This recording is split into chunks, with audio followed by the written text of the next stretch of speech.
Would you like to become a more transformational coach? Because if yes, in today's video, I've got a paradox for you, which is that if you want to be more transformational with your clients, one of the best routes to do that is to apply your tools and skills to yourself first.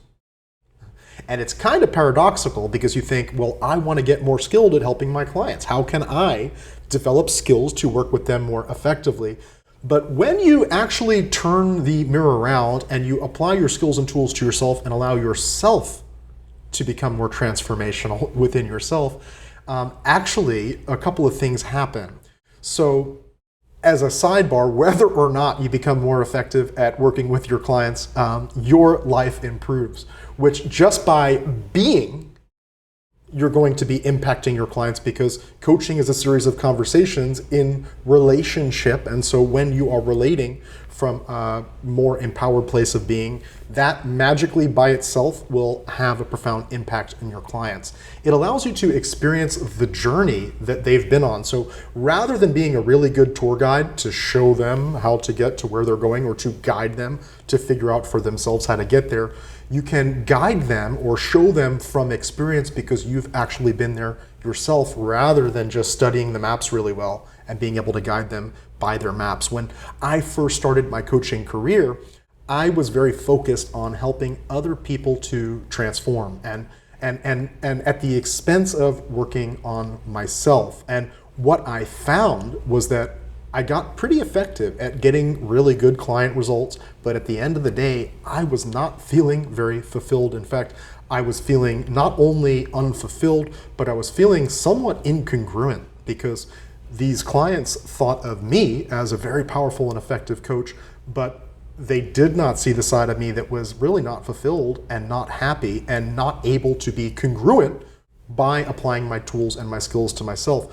And again, one of the magical things that I discovered along that journey of applying my skills and tools to myself is not only did I become more congruent and did I give a different energy to people who I'm working with, who I could potentially be working with, or just people who maybe there's no professional interest, but just in my personal relationships, it gave me a more empowered stance in life. It gave me more congruence, more power, more wholeness. And from that place, I could actually be less effective in some ways in terms of my skills at getting someone transformational results, but the results would be even more profound, even though the skills of getting there were less at times. And that's kind of an interesting, again, this is my point of view, my experience, take what serves you, leave what doesn't.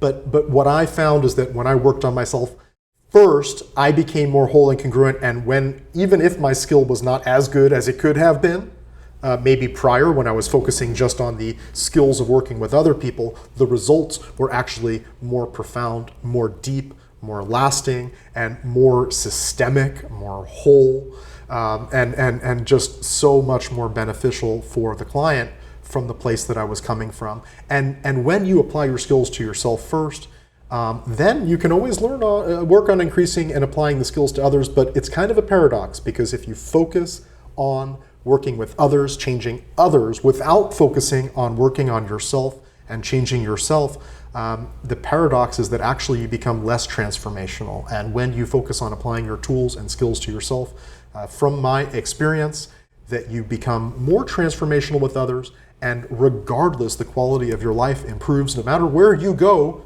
you are. And so I encourage you to work on yourself. I used to love to be the coach. This is another little story here. When working with in coach trainings, there's the coach and there's the client, and you get practice hopefully with real clients. If this is a decent coach training, you're getting hands-on practice with clients. And I would always prefer to be the coach earlier on in my career. Now I would, any day of the week, rather be the client, the person receiving the coaching, than I would rather be the coach. And again, paradoxically, that makes me, from my point of view and my experience, a better coach to actually receive coaching than it would if I focused only on giving coaching. So Again, I hope you found this video valuable. Take what serves you, leave what doesn't. Leave your questions and comments around this video. I'm always inviting you and welcoming your points of view, your curiosities, your inquiries, your takeaways. If you like the video, click like so that I know to create more content like this. And if you want to see more content like this, then subscribe to my channel and click the little bell icon on my YouTube channel to receive notifications when I release new content every single week. So apply your skills and tools to yourself, become more whole and congruent. You'll become more transformational even when you're not coaching, just by being. Because you are going to be more of a leader and people are going to take from you, unconsciously absorb your states, your patterns, your communication patterns, your thinking patterns. There's lots of people who are just absorbing that stuff even when you're not formally coaching, even when you're not even informally coaching, just by being yourself. And ironically or paradoxically, you will become more transformational along with being more fulfilled. So again, I hope you found this video valuable. I hope to see you in the comments section and perhaps in a future course.